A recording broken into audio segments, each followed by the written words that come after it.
Meantime, in central, southwest, and western Kansas, scenes reminiscent of the Dust Bowl era. Multiple highways closed, including I-70. As you take a live look now, closed from Salina to the Colorado state line.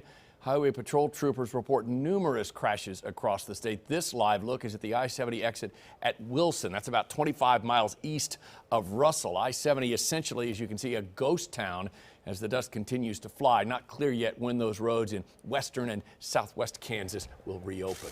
Okay, across the state line in Jasper County, Missouri, this was the scene earlier today off of Route BB South. The Missouri State Highway Patrol tweeting this out, this video here, saying the driver of this semi lost control during the wind and crashed. The driver, police say, was not wearing a seatbelt and was actually ejected.